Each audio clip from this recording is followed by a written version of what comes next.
ناظرین آداب، تاریخ کا ایک اہم حصہ ہمارا ادب ہے۔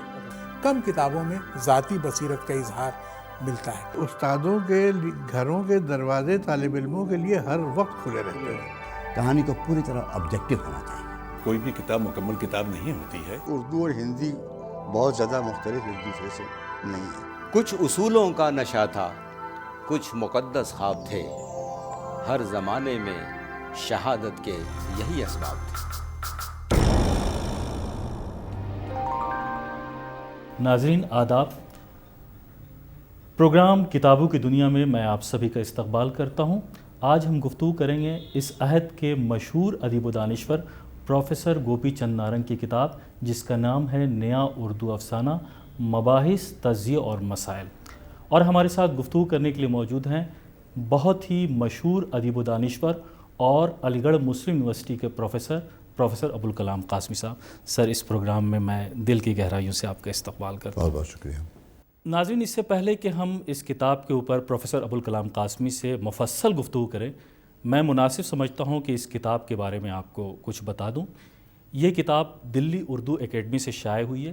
کچھ سال قبل دلی اردو اکیڈمی نے نیا اردو افسانہ کے عنوان سے ایک بہت بڑے سیمینار کا انعقاد کیا تھا، جس میں 22 افسانہ نگاروں کو بلایا گیا تھا اور ان افسانہ نگاروں نے اپنے افسانے پیش کیے تھے اور 22 تجزیہ نگاروں نے ان افسانوں کا تجزیہ کیا تھا۔ پروفیسر گوپی چند نارنگ نے ان تمام افسانہ نگاروں کے افسانے اور تجزیہ نگاروں کے تجزیے بڑی خوبصورتی کے ساتھ اس کتاب میں پیش کیا ہے۔ تو آئیے ہم گفتگو کرتے ہیں پروفیسر ابوالکلام قاسمی سے اس کتاب کے ہر موضوع کے اوپر۔ تو سر، میرا پہلا سوال آپ سے یہ ہے کہ نیا اردو افسانہ کیا ہے؟ جب ہم نیا اردو افسانہ کہتے ہیں تو ہمیں یہ بھی جاننا چاہیے کہ پرانا اردو افسانہ کیا ہے، اور اس سے پہلے ایک اور چیز جاننی چاہیے کہ افسانہ کیا ہے۔ تو اردو یا دنیا کے کسی بھی لٹریچر میں فکشن ایک چیز ہوتی ہے۔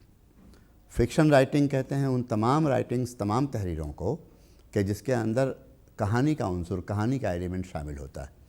پرانے زمانے میں داستانیں یا فیبلز یا رومانسز، اس کے اندر بھی فکشن کا عنصر شامل ہوتا تھا، لیکن اب ماڈرن فکشن میں ناول کو اور افسانے کو شمار کیا جاتا ہے۔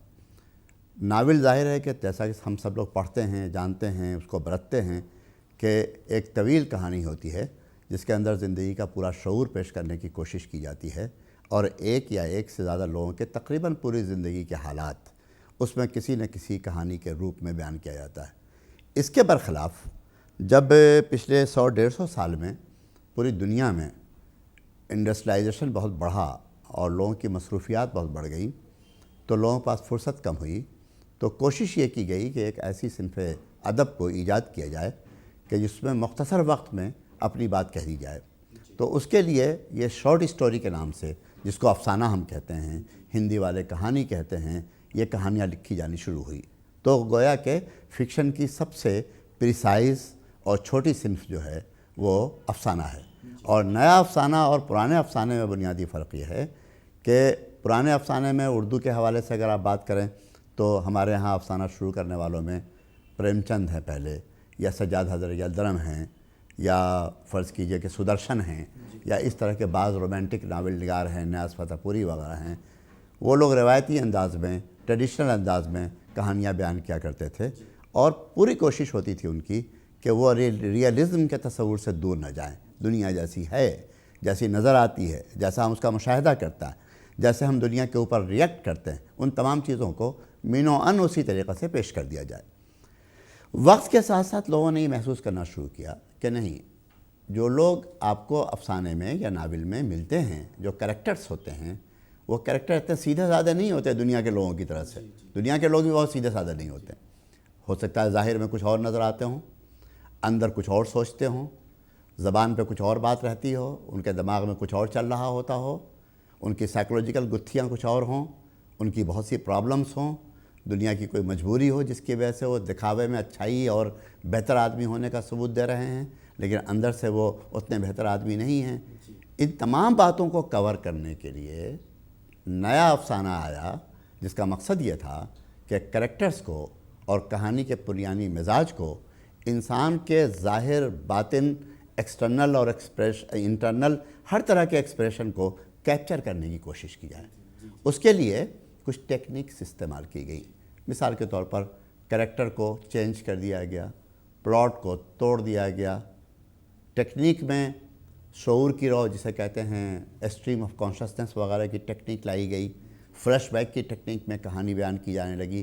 غرض یہ کہ اس طرح کے تجربے جہاں بھی ہوئے ہیں، جہاں آج کے ماڈرن انسان کی پیشکش کے لیے، اس کو پراپرلی پیش کرنے کے لیے، اس کو پوری طرح افسانہ نگار اپنی گرفت میں لینے کے لیے ایٹیچیوڈ اختیار کرتا ہے، اس طرح کے افسانے جو ہوتے ہیں وہ نیا اردو افسانہ کہلاتے ہیں. لیکن ایک اور نقطہ بتاؤں کہ اسی ٹیکنیک میں ایک ٹیکنیک یہ آئی کہ ایک کہانی تو ہوتی تھی پرانی ریئلسٹک، اور دوسری کہانی ہوتی ہے سمبولک، علامتوں میں، اشاروں میں، کنایوں میں، کسی اور بات کے حوالے سے کوئی بات کہنے کے، فیبلز میں، متھ میں تو بات کہنے کی کوشش کی جاتی ہے. تو اس طرح کی ٹیکنیک بھی علامتی افسانے کی، تجریدی افسانے کی، پلاٹ لیس کہانیوں کی نئے افسانے میں آئی. یہ بات میں نے اخیر میں آپ سے اس لیے کہی کہ پرانا افسانہ جو ریئلسٹک ہوتا تھا، پورے سچے واقعات کو پیش کرتا تھا، اس میں کسی انٹرپریٹیشن کی، کسی تشریح کی، کسی سمجھنے کی ضرورت نہیں تھی. لیکن اس میں اس لیے ضرورت پیش آئی کہ اس میں سمبلز ہوتے ہیں، اس کو ڈیہائفر کرنے کی ضرورت ہے وغیرہ. تو اس لیے بہت خوبصورت وضاحت کی ہے آپ نے. اب ہم اس کتاب کی طرف آتے ہیں کہ اس کتاب کی اہمیت اور معنویت کیا ہے علمی اور ادبی دنیا میں. بھائی یہ کتاب جو ہے وہ اس طرح کی کتاب نہیں ہے جس طرح کی کتابیں رائٹرز لکھتے ہیں. مثال کے طور پہ آپ کوئی کتاب لکھتے ہیں یا میں کوئی کتاب لکھتا ہوں تو اس کے لیے 2 طریقے ہوتے ہیں. ایک طریقہ یہ ہوتا ہے کہ اپنے پیپرز یا اپنے آرٹیکلز جو ہیں اس کا کلیکشن چھاپتے ہیں، وہ کتاب بن جاتی. دوسرا طریقہ یہ ہوتا ہے کہ ایک پرٹیکولر ٹاپک پہ پروجیکٹ بنا کر کے ہم کام کرتے ہیں. جیسے کسی خاص اردو کی صورتحال پہ پوری کتاب لکھی گئی، اردو غزل پہ پوری کتاب لکھی گئی، اردو افسانے پہ پوری کتاب لکھی گئی. تو اس کا مطلب یہ ہے کہ کہانی کی جتنی چیزیں ہیں ان تمام چیزوں کو آپ ایک کے بعد 2، 2 کے بعد 3، 3 کے بعد 4 لگاتار کہانی بیان کرتے ہیں اور پوری کتاب 100 پیج کی، 200 پیج کی، 400 پیج کی بن جاتی ہے. اس کتاب کی یونیکنیس یہ ہے، انفرادیت یہ ہے کہ یہ کتاب اس طرح سے تیار نہیں کی گئی ہے.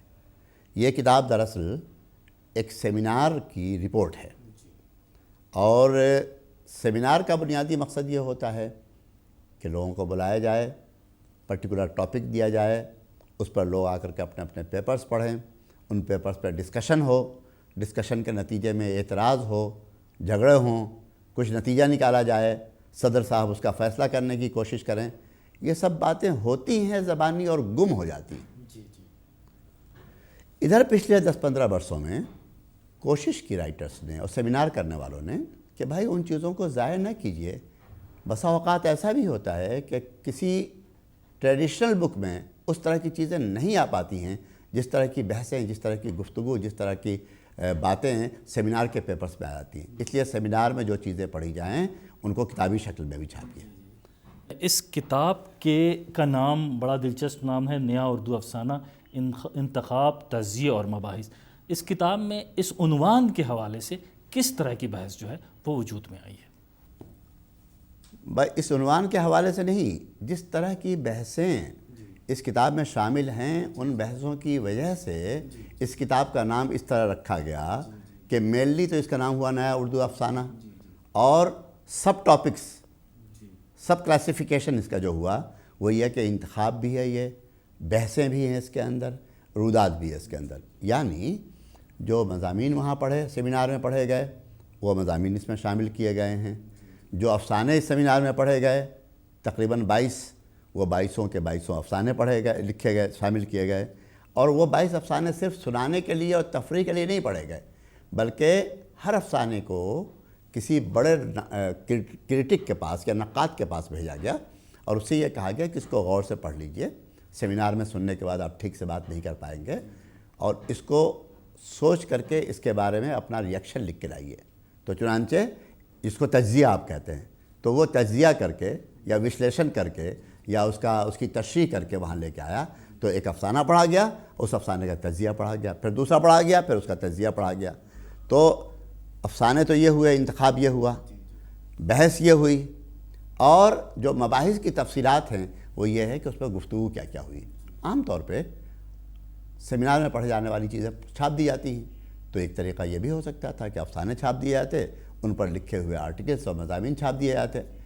اسی پر اکتفا نہیں کیا گیا، بلکہ اس میں جتنی بحثیں ہوئی تھیں، رام لال نے کیا کہا اور شمس الرحمان فاروقی نے کیا کہا اور صدیق الرحمان قدوائی نے کیا کہا، وہ تمام باتیں بھی سامنے آ گئی ہیں کہ ہو سکتا ہے کہ لکھنے والا لکھتے وقت ان باتوں کو نہ پیش کر سکے آسانی سے، لیکن بات سے بات نکلتی ہے تو کوئی نقطے کی بات آ جاتی ہے، اس لیے وہ تمام باتیں نقطے کی اس کے اندر آ گئی ہیں اور ان افسانوں پہ اس بہانے سے بہت اچھی گفتگو ہو گئی. بہت خوب قاسمی صاحب. مضامین کچھ سیمینار کے مضامین ہوتے ہیں جو چھپتے ہیں، کچھ رسائل میں چھپتے ہیں اور کچھ کتاب میں چھپتے ہیں، تو ان تمام مضامین کی نوعیت کیا ہوتی ہے، اس میں فرق کیا ہوتا ہے؟ میں اس لیے یہ سوال کر رہا ہوں کہ ان تینوں موضوعات کی نمائندگی یہ کتاب کر رہی ہے. ٹھیک تو آپ کے سوال میں آپ کا جواب چھپا ہوا ہے. اس کا جواب یہ ہے کہ ایسا ہے کہ کسی بھی چیز میں، کسی بھی فیلڈ میں، فرض کیجئے کہ اکنامکس میں یا پولیٹیکل سائنس میں یا سوشیولوجی میں یا لٹریچر میں، دو طرح کی چیزیں چھپتی رہتی ہیں. اکانومک اینڈ پولیٹیکل ریویو کے نام سے ایک میگزین چھپتا ہے، ٹھیک ہے نا، سیمینار کے نام سے ایک میگزین چھپتا ہے، مختلف چیزوں کے نام سے مختلف میگزین چھپتے ہیں. جو چیزیں چھپتی رہتی ہیں آرٹیکل کی شکل میں، پیپرز کی شکل میں، اس کا مطلب یہ ہوتا ہے کہ ڈیفرنٹ اوقات میں، مختلف اوقات میں مختلف لوگوں نے مختلف طریقے کے نتیجے نکالے، ریسرچز کی، اور لوگوں کے سامنے وہ چیزیں آئیں. لیکن اس کو کتابی شکل اس لیے حاصل نہیں ہو سکی کہ اس کو فرض کیجئے وہ 40 صفحے کا یا 30 صفحے کا یا 10 صفحے کا مضمون، تو کتاب تو بنے گی نہیں اس کی. جب وہ کبھی کتاب کی صورت میں وہ چیز آتی ہے تو لوگ سنجیدگی سے اس کو پڑھتے ہیں، اس پر غور کرتے ہیں. تو میں دو لفظوں میں کہوں گا کہ سیمینار جو ہوتے ہیں وہ چلتے ہوئے ادب کی کہانی ہوتے ہیں، گزرتے ہوئے ادب کی کہانی ہوتے ہیں. ہم یوں ہی تبصرہ کرتے ہوئے رننگ کمنٹری ہوتی ہے، لٹریچر کے اوپر رننگ کمنٹری ہوتی ہے ایک طرح سے. مضامین جو چھپتے ہیں وہ غیر روایتی قسم کے خیالات ہوتے ہیں، لیکن وہ خیالات پوری طریقہ سے کسی ٹرینڈ یا ٹینڈنسی کو بنانے میں، کسی روایت کو بنانے میں رول پلے نہیں کرتے. لیکن جب ان چیزوں کو روایت کی شکل حاصل ہو جاتی ہے، لوگ اس کو ایکسیپٹ کر لیتے ہیں، تو پھر انہی چیزوں کو کتابی شکل میں شائع کرتے ہیں. پروفیسر گوپی چند نارنگ نے اپنے 2 سیمینار اس طرح کے کرائے، یوں تو بہت سے سیمینار انہوں نے کرائے. ان دونوں سیمیناروں میں افسانے سے متعلق ایک تو پرانے افسانے پہ کرایا تھا، اردو افسانہ روایت و مسائل کے نام سے، اور دوسرا سیمینار یہ کرایا تھا. اتفاق سے یہ دونوں سیمینار دلی اردو اکیڈمی کے تحت ہوئے تھے. انہوں نے یہ کوشش کی کہ ہم ان تمام بحثوں کو اور ان رننگ کمنٹریز کو بھی ضائع نہ جانے دیں اور ایک کتابی شکل میں لے آئیں، تاکہ آگے کے سمجھنے والے، پڑھنے والے کو پتہ چل سکے کہ آج افسانے کا ٹرینڈ ہے کیا. ہندوستان کے 22 رائٹر اگر جمع ہو رہے ہیں اور ان پر 22 کریٹک اگر جمع ہو رہے ہیں، اور ان 22 کریٹک کے علاوہ دوسرے جو بہت بڑے مستند قسم کے نقاد ہیں وہ جمع ہو رہے ہیں، تو مختلف جنریشن کے لوگ اس آج کے لکھے جانے والے افسانوں کے بارے میں کیا رائے قائم کرتے ہیں. اس کے ساتھ ایک بات اجازت ہو تو اور کہوں میں، وہ یہ کہ جس زمانے میں یہ سیمینار ہوا تھا وہ بڑا ٹرانزیشنل پیریڈ تھا، عبوری دور تھا. عبوری دور یہ تھا کہ سن 1936 تک تو اردو میں بھی اور ہندی میں بھی زیادہ تر ٹریڈیشنل قسم کی کہانیاں اور فکشن لکھے گئے. 36 اور 35 میں پروگریسو رائٹرز موومنٹ آیا. اس نے کوشش کی کہ صاحب ہمارا پورا لٹریچر جو ہے وہ فیوڈل کلاس کی کو ریپرزینٹ کرتا ہے. ہمیں چاہیے کہ عام پبلک، صفائی کرنے والا، مزدوری کرنے والا، کسان، کھیتوں میں پسینہ بہانے والا، مزدوری کیا کہتے ہیں فیکٹری میں کالا بھجنگ بنا ہوا محنت کرنے والا، ان لوگوں کی زندگی بھی آنی چاہیے. تو جب یہ سب مسائل آئے تو ترقی پسندوں نے کہا کہ ان کی زندگی بھی امپورٹنٹ ہے. اسی طریقہ سے 2 فرلان لمبی سڑک، اس میں غریب لوگوں کے بارے میں کہانی پیش کرنے کی کوشش. اس کے بعد پھر پارٹیشن ہو گیا. پارٹیشن کے کچھ دنوں کے بعد ہمارے ہاں ماڈرنزم کی تحریک آئی، جدیدیت کی تحریک آئی. جب جدیدیت کی تحریک آئی تو جدیدیت ادب میں 2 طرح سے داخل ہوئی. شاعری میں تو ایک الگ اثر ہوا اس کا. افسانے میں جو اثر ہوا وہ یہ ہوا کہ لوگوں نے کہا کہ کھلے ڈھلے انداز میں بات کرنے کے بجائے ہمیں ڈھکے چھپے اشارے کنائے میں بات کرنی چاہیے۔ ادب بڑا وہی ہوتا ہے کہ جو اشارے کنائے میں اپنی بات کرتا ہے تاکہ اپنے زمانے کے بعد بھی اس کے کچھ معنی سمجھے جا سکیں۔ چنانچہ علامتی افسانے، تجریدی افسانے، اسطوری افسانے لکھے جانے لگے۔ 8-10 برس 70 سے لے کر کے 80 تک کا زمانہ جب گزر گیا تو لوگوں نے محسوس کیا کہ وہ تو پرانی کہانی جو تھی ہماری، روایتی کہانی، روایتی بیانیہ، نیریشن پہ چلنے والی کہانی، حقیقت پسند کہانی، وہ تو کھو گئی۔ تو صرف علامت ہے، لوگوں کی سمجھ میں نہیں آتا ہے، قاری جو پڑھنے والا ہے اسے دور ہو گیا ہے۔ تو اس زمانے میں یہ افسانہ کتاب چھپی جس کے اندر روایتی کہانی بھی تھی، علامتی کہانی بھی تھی، اس کی معنویت پر بھی غور کیا گیا، اس کی ریلیونس پہ بھی غور کیا گیا۔ یہ معنویت ہے اس کی۔ سر، اس کتاب میں بہت خوبصورت 22 تجزیوں کو بھی شامل کیا گیا۔ اردو تنقید میں تجزیے کی کیا اہمیت ہے؟ اس سے پہلے کہ میں اس کی اہمیت کا ذکر کروں، یہ بتانا بہت ضروری ہے کہ تجزیہ ہے کیا بلا۔ تو تجزیہ انگریزی میں کہتے ہیں انالیسس کو یا وشلیشن کو ہندی میں۔ تجزیے کا مطلب یہ ہوتا ہے کہ کسی چیز پر آپ کوئی ٹیکسٹ ہے آپ کا پوئٹری کا، یا کوئی افسانہ ہے یا کوئی ناول ہے، تو اس کو آپ ٹکڑے ٹکڑے کر کے دیکھنے کی کوشش کیجیے کہ اس میں کس طریقہ سے کس چیز کو ڈیل کیا گیا ہے۔ اگر اس میں لینگویج استعمال کی گئی ہے تو لینگویج کیسی ہے، جملے کیسے ختم ہو رہے ہیں، پیرافریزنگ کیسے ہو رہی ہے، اگر کریکٹرز ہیں تو کریکٹر کون سے کریکٹر دوسرے کریکٹر سے ملتے ہیں یا الگ ہو جاتے ہیں، کون سا کریکٹر ڈیولپ کرتا ہے، کون سا کریکٹر ڈیولپ نہیں کرتا، اگر پلاٹ ہے تو پلاٹ ایک لائن پہ چلا جا رہا ہے یا پلاٹ کہیں ٹوٹتا بھی ہے۔ ایک چیز ہوتی ہے ٹائم سیکوینس، ایک ٹائم فریم پہ چلتی ہے کہانی۔ جہاں آپ نے ٹائم کو بیچ سے غائب کیا کہانی بیکار ہو جائے گی۔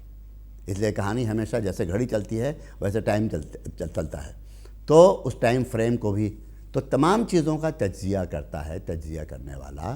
اور اب تجزیہ جو ہے تنقید کے مختلف جو طریقہ کار ہیں اس میں ایک اہم طریقہ کار شامل ہو گیا ہے۔ دوسری بات یہ کہ پرانے زمانے میں جو تنقید لکھی جاتی تھی، کرٹیسزم لکھی جاتی تھی، آلوچنا لکھی جاتی تھی، اس میں یہ ہوتا تھا کہ یہ کہہ دیا جاتا تھا کہ پریم چند نے بہت اچھی کہانیاں لکھی، ان کی زبان بہت اچھی ہے، اس کے کردار بہت اچھے ہیں، بڑے شریف لوگ ہیں، بڑے خطرناک لوگ ہیں، بڑے چور لوگ ہیں، ڈاکو لوگ ہیں۔ اب یہ سب چلنے والا نہیں ہے تنقید میں۔ آپ کو بتانا پڑے گا کہ وہ شریف ہے تو کیسے ہے، وہ بدماش ہے تو کیسے بدماش ہے، اس کہانی سے اس کی سپورٹ ملتی ہے یا نہیں ملتی ہے۔ ہمارا جو ریڈر ہے، جو قاری ہے، وہ اچھی طرح جانتا ہے کہ وہ آپ کی زبانی باتوں سے کنونس نہیں ہونے والا۔ تو اس لیے تجزیہ اس لیے کیا جاتا ہے تاکہ اپنی تنقید کو، اپنی کرٹیسزم کو آپ سبسٹنشیٹ کریں، دلیل وہاں سے لے سکیں اور لوگوں کو کنونس کر سکیں، سمجھا سکیں، تاکہ ان کو اندازہ ہو سکے جو کچھ آپ کہہ رہے ہیں اس کی مثالیں، اس کے ایگزامپلس اس کی کہانیوں میں موجود ہیں۔ تو ان تجزیوں میں ایک طریقہ یہی اختیار کیا گیا ہے کہ اس کو کیسے تجزیہ کیا جائے، کبھی فکری اعتبار سے، کبھی فنی اعتبار سے، تو مختلف انداز سے تجزیے کیے گئے ہیں، اور اس طرح سے افسانے کی تنقید کو کافی آگے بڑھنے کا موقع ملا۔ میں یہ چاہتا ہوں کہ آپ ہمارے ناظرین کو کچھ تجزیوں کے بارے میں بتائیں جو افسانوں پہ تجزیے کیے گئے ہیں، اس پہ کچھ روشنی ڈالیں، اور یہ بتائیں کہ افسانوں کی تفہیم میں ان تجزیوں نے کس حد تک تعاون دیا۔ میں جیسے سب تجزیوں کا 22 تجزیے کیے گئے ہیں، میں سب کا ذکر تو نہیں کر سکتا، لیکن میں یہ ضرور بتا سکتا ہوں کہ کچھ اہم تجزیے کیا کیا کیے گئے ہیں۔ مثال کے طور پہ میں ترتیب وار دیکھتا ہوں۔ بہت مشہور افسانہ ہے قمر حسن کا، اسب کشت مار۔ قمر حسن صاحب ایک زمانے میں افسانہ نگار ہوا کرتے تھے، زندہ اب بھی ہیں لیکن افسانہ نہیں لکھتے ہیں۔ جس زمانے میں انہوں نے افسانہ لکھا، انہوں نے بہت ہی باغیانہ قسم کے افسانے لکھے، ایسے ٹاپکس لکھتے تھے کہ جو سمجھنا مشکل ہے یا لوگوں کا ریئیکشن انوائٹ کیا کرتا تھا وہ۔ اسی طرح کی ایک کہانی اسب کشت مار ہے، اور یہ سمجھا جاتا تھا کہ یہ ریڈر کے سمجھنے کے قابل نہیں ہے، وہ اپنی سمجھ میں سمجھتے تھے کہ سمبولک کہانی ہے۔ اس کا تجزیہ کیا ہے نیر مسعود نے، اور نیر مسعود صاحب نے اس کی بعض خوبیاں دکھائی ہیں کہ بعض علامتیں کیسی ہیں کہ جن علامتوں سے افسانہ نگار کے مدعا کو سمجھنے میں مدد ملتی ہے، اور بعض علامتیں ایسی ہیں جو کہ بھول بھلیاں بن کے رہ گئی ہیں، ایک چٹکلا بن کے رہ گئی ہیں جس کا کوئی نتیجہ نہیں نکلتا۔ تو اس اعتبار سے یہ بہت اہم افسانہ اور اہم تجزیہ ہے کہ نیر مسعود جیسا فکشن رائٹر نقاد اور ایک اچھا تجزیہ نگار جس نے یہ تجزیہ کیا ہے۔ اس کے علاوہ کنور سین کا افسانہ ہے جس کا ضمیر حسن دہلوی نے تجزیہ کیا ہے۔ دوسرا بہت اہم افسانہ ہے سید محمد اشرف کا۔ سید محمد اشرف صاحب یہاں پر سینٹرل گورنمنٹ میں ملازمت کرتے ہیں، اور انہوں نے اپنے پہلے ہی افسانے سے بے حد شہرت حاصل کر لی تھی۔ یہ وہی افسانہ ہے ڈار سے بچھڑے، اور اس کا تجزیہ کیا ہے پروفیسر شہریار مرحوم نے۔ ڈار سے بچھڑے ایک کسی قدر جذباتی قسم کا افسانہ ہے، اور اس لیے جذباتی ہونا بھی چاہیے کہ افسانہ نگار نے یہ افسانہ اس وقت لکھا تھا جب اس کی عمر مشکل سے 30 سال رہی ہوگی، تو وہ عمر بھی اسی قسم کا تھا۔ دوسرے کہ ہندوستان پاکستان کے ڈویژن پارٹیشن کے اوپر ہے، لوگوں کے ہجرت کر جانے کے اوپر ہے، رشتوں کے بڑھ جانے کے اوپر ہے، ایموشنل اٹیچمنٹ کے ڈسٹرب ہو جانے کے اوپر ہے۔ اس لیے اس کے بارے میں بہت اچھا تجزیہ ایک تو شہریار صاحب نے کیا، لیکن جو اعتراض کیا شہریار نے، اس اعتراض کو مباحثے کے اندر دوسرے سپورٹ کرنے والوں نے بھی سپورٹ کیا۔ وجہ یہ ہے کہ شہریار صاحب نے یہ کہا کہ یہ جذباتیت بہت آ گئی اس کے اندر، اور ایموشنلزم افسانے کے اندر بہت اچھی چیز نہیں ہوتی، اس لیے کہ افسانہ لکھنے والا جتنے بھی ایموشن سے گورن ہوتا ہے، افسانہ لکھتے وقت بہت سبڈیوڈ ہو کر کے، بہت ہی متوازن ہو کر کے لکھنے کی کوشش کرنی چاہیے، اور اس پر خاصی گفتگو ہوئی ہے۔ اشرف کی ایک خوبی میں بیان کر دوں جس کا اعتراف ان تمام لوگوں نے کیا ہے کہ اشرف ہمارے آج کے ان افسانہ نگاروں میں سے ہیں جن کا لینگویج کا پارٹ جو ہے بے حد اسٹرانگ ہے، اور جو بہت کم زور قسم کی زبان لکھنے والے زیادہ تر افسانے ہمارے رسالوں میں چھپتے ہیں، کتابوں میں چھپتے ہیں، ان کے مقابلے میں یہ بہت غنیمت ہیں۔ اس کے علاوہ جو بہت اہم افسانے ہیں، گھونسلہ ہے شوکت حیات کا، اس کا تجزیہ کیا ہے انیس اشفاق نے۔ طارق چھتاری کا افسانہ ہے نیم پلیٹ، جس کا تجزیہ کیا ہے حامدی کاشمیری نے۔ طارق چھتاری ایک اچھا افسانہ نگار ہیں، اور حامدی کاشمیری نے ان کے اچھائی کو کہ کس طریقہ سے وہ دیہات کی ریئلٹی کو ڈپکٹ کر کے اپنے افسانے میں لانے کی کوشش کرتے ہیں، اور کس طرح سادہ زبان میں اس پوری کہانی کو بغیر کسی علامت کے استعمال کیے ہوئے بہت بھرپور تاثر اور امپریشن کے ساتھ اس کو کمیونیکیٹ کر دیتے ہیں، اس کی تعریف کی ہے، اور بحث کرنے والوں نے بھی تجزیے پر اور افسانے پر ان چیزوں کو تائید کی ہے۔ اس میں دو مضمون جو ہے وہ بڑا اہم مضمون ہے، اور مجھے لگتا ہے کہ اس تمام موضوعات کی بڑی خوبصورت ترجمانی کر رہا ہے یہ مضمون یہ پروفیسر گوپی چند نارنگ کا مضمون اور جناب شمس الرحمان فاروقی کا مضمون۔ تو میں یہ چاہتا ہوں کہ ان دو مضمون پر بھی آپ کچھ روشنی ڈالیں۔ شمس الرحمان فاروقی وہ نقاد ہیں، بلکہ وہ سب سے نمایاں نقاد ہیں کہ جنہوں نے جدیدیت کی پوری تحریک چلائی۔ یہ وہ نقاد ہیں جنہوں نے اپنے میگزین کے ذریعے سمبولک کہانیوں کو اور ایبسٹریکٹ کہانیوں کو سب زیادہ انکریج کیا۔ یہ وہ نقاد ہیں کہ جن کے ہاں چھپے ہوئے افسانوں کو سب سے زیادہ اعتراض کیا گیا کہ ان کے ہاں کہانی پن نہیں ہوتا، بیانیہ نہیں ہوتا ہے، واقعات نہیں ہوتے ہیں۔ اب اس پورے بیک گراؤنڈ کو سامنے رکھیے اور شمس الرحمان فاروقی کے اس مضمون کو پڑھیے۔ باتیں تو قمر رئیس صاحب، سید محمد عقیل صاحب، شارب ردولوی صاحب، یا فار دیٹ میٹر ہمارے سردار جعفری صاحب، جتنے بھی ترقی پسند پروگریسو رائٹرز ہیں، یہ سب مطالبہ کرتے رہے کہ کہانی کے اندر بیانیہ نہیں ہے، کہانی نہیں ہے، لیکن کسی نے زحمت نہیں کی کہ رک کے یہ بتائیں کہ بیانیہ ہوتا ہے کیا، کہانی ہوتی کیا ہے، علامتی کہانی کو صحیح کہانی میں چینج کیسے کیا جائے گا، بیانیہ کی وجہ سے کہانی میں کیا فرق واقع ہوتا ہے۔ یہ شمس الرحمان فاروقی جنہوں نے باغیانہ طور پہ کہانی میں بڑی تبدیلی کی تھی، یہ وہی شخص پھر آتا ہے بتانے کے لیے لوگوں کو کہ نہیں، تم جس کی وکالت کرتے ہو اس طرح کا بیانیہ داستانوں میں پایا جاتا تھا، ہمارے انتظار حسین کی کہانیوں میں پایا جاتا ہے، اور بیانیہ کا مقابلہ مکالمے سے ہے۔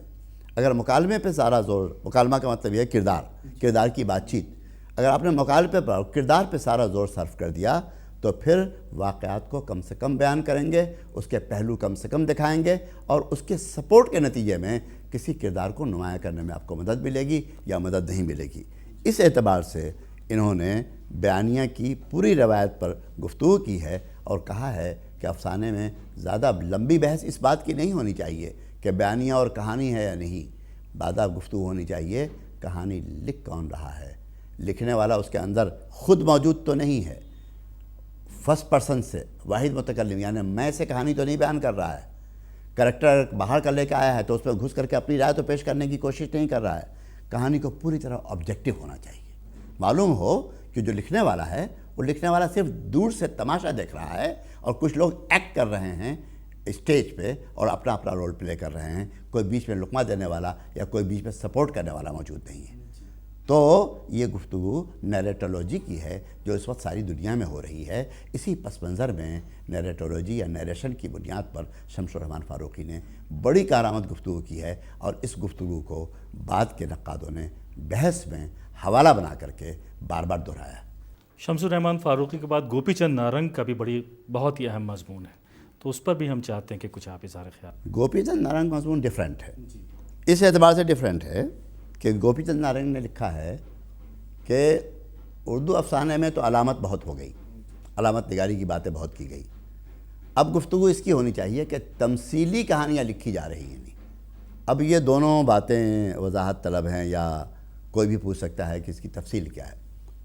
مختصر ٹو بی ویری سمپلیفائڈ میں یہ کہہ سکتا ہوں کہ جیسے علامت کا مطلب سمبل، اشارے کنایہ بات کرنا. تمثیل کا مطلب یہ ہے کہ فرض کیجئے کہ آپ کسی کہانی کو بیان کر رہے ہیں اور کسی تلمیح میں بیان کر رہے ہیں، کوہ ندا کی تلمیح میں بیان کر رہے ہیں، دیوار چین کی تلمیح میں بیان کر رہے ہیں، حضرت آدم کی تلمیح میں بیان کر رہے ہیں، یا رام اور شیام کی تلمیح میں بیان کر رہے ہیں. تو اگر رام کی پوری کہانی سے واقف ہیں، شیام کی پوری کہانی سے واقف ہیں، متھرا کی پوری کہانی سے واقف ہیں، یونان کی پوری کہانی سے واقف ہیں، تو اپنے آپ اس کہانی میں جو باتیں کہی گئی ہیں اشارے کنایے میں کسی اور کریکٹر کے حوالے سے آپ پوری طرح سچویشن کو سمجھ لیتے ہیں اور آپ پر یہ الزام بھی عائد نہیں ہوتا کہ آپ اپنے گھر کی کہانی بیان کر رہے ہیں. اچھا، یہ کتاب کچھ سال قبل منظرنامے پہ آئی تھی. آج کے دور میں اس کتاب کی کیا اہمیت ہے؟ کسی کتاب پر بھی آپ ڈسکشن کراتے ہیں تو سب سے بڑی پرابلم یہی ہوتی ہے کہ وہ کتاب کیوں، ہم اس کتاب کو کیوں ٹیک اپ کر رہے ہیں. تو اس کی سب سے بڑی اہمیت یہ ہے کہ ایک تو یہ ڈاکومنٹری ایک افسانے کے بارے میں پوری ہوا ہے.